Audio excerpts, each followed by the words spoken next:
A bird was crying so loudly, it stopped everything in Medina, even the Prophet Muhammad, peace be upon him.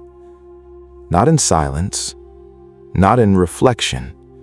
In the middle of companions, in the middle of life, he stopped and turned toward the sound because something small was breaking something invisible. And what happened in that moment did not remain isolated, because mercy in that place was not limited to one situation. It continued to appear again, in another form, on another day, where suffering was no longer small, but visible in weight. In Medina, some companions had taken young birds from a nest, a small action without intention of harm, but they did not understand what it had done.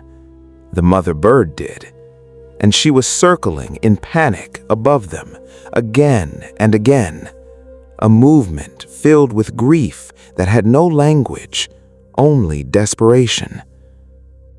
Then the Prophet Muhammad, peace be upon him, arrived, and he stopped immediately. The kind of stop that changes the atmosphere itself. He looked at the scene, not with anger first, but with attention, as if even the smallest suffering demanded to be seen before anything else. Then he asked, "Who has caused this bird to suffer by taking her young?" Silence, because they already understood. This was not about birds, it was about mercy. Then he said, "Return her young to her." That was all. No punishment, no anger, just correction. Clean, immediate, final. Because in his world, even the smallest suffering was not invisible. Even panic had weight. Even a bird's grief mattered enough to interrupt action. And in that moment, something becomes impossible to ignore. When even the smallest pain is treated as meaningful, nothing in life can remain insignificant anymore.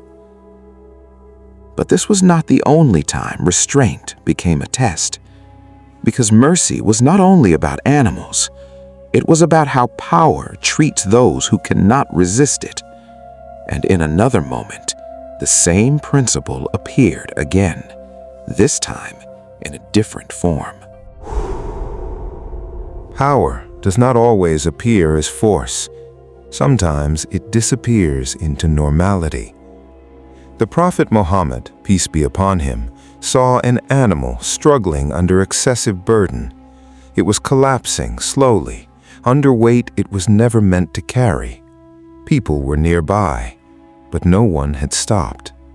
Because suffering, when it repeats long enough, stops looking like suffering. It becomes background, except to him. He did not delay. He intervened immediately, and he forbade overburdening animals beyond their capacity, not as advice, as a limit.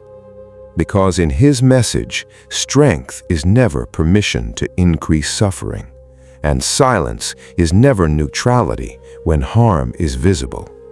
Even animals had boundaries, even labor had dignity, even effort had a point where continuation becomes injustice. This was not emotion, this was structure, a moral system built on restraint. And when restraint disappears, suffering does not increase loudly, it increases quietly, until people stop recognizing it as suffering at all. This is where the message becomes uncomfortable, because it removes hierarchy from perception. The Prophet Muhammad, peace be upon him, said, "They are your brothers, not servants, not invisible labor. Brothers." That single word collapses distance, because a brother cannot be reduced into function. He cannot be treated as background presence. He cannot be valued only when useful. those who worked under others, those who had no status in society, those who were always present but rarely acknowledged. He brought them back into moral visibility through language and through action. He instructed that they be treated with dignity, that they be fed from the same food, that they be not overburdened beyond capacity. Because in his world, worth is not assigned by position, it is revealed by behavior. And when dignity disappears from those at the bottom, society does not collapse loudly, it weakens invisibly, until what once felt wrong starts feeling normal, and what feels normal is rarely questioned. 3 moments: a bird in panic, an animal underweight, a human without status. Different forms of life, but the same principle running through them all.